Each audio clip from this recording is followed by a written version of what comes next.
do you react to this kind of street talk from someone who wants to be president again, that was president?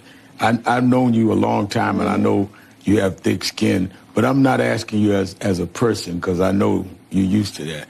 But what does it do, in your opinion, to the standards we're setting for our young people all over the country when we're using this kind of locker room street talk about an opponent for president of the United States? So the American people deserve so much better. That's how I come at it.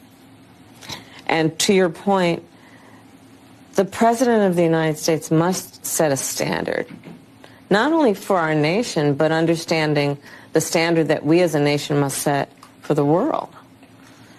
You know, we as representing the United States of America walk into rooms around the world with the earned and self-appointed authority to talk about the importance of democracy, rule of law, and have been thought of as a role model, imperfect though we may be, but a role model of what it means to be committed to certain standards, including international rules and norms, but also standards of decorum.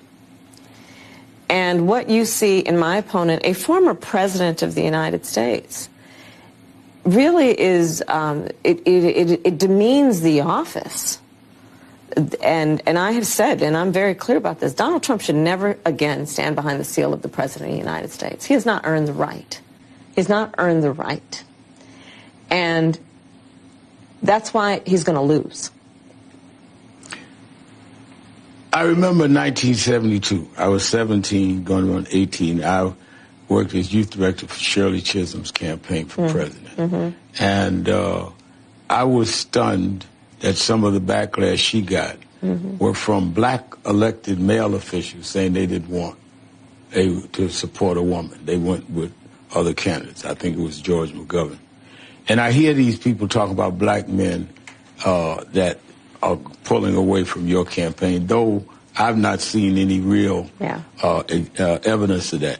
Do you think some of the resistance of some men, black and white, is misogynist? And are you proud to see that most Americans, even being polled, have no problem supporting a woman at all? And I'm one that lived from Shirley to Kamala in terms of these campaigns.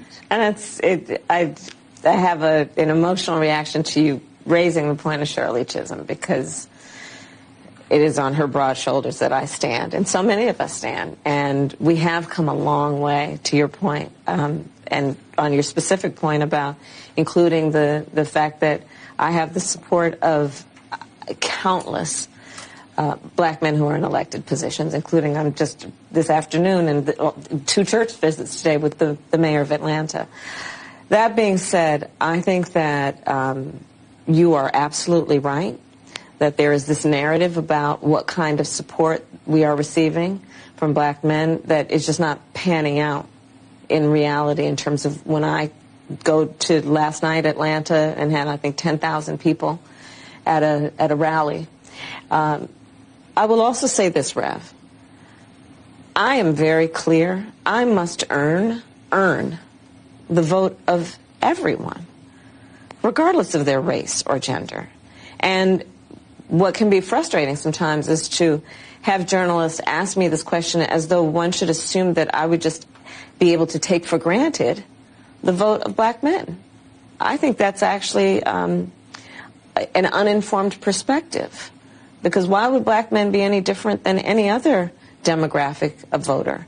They expect that you earn their vote.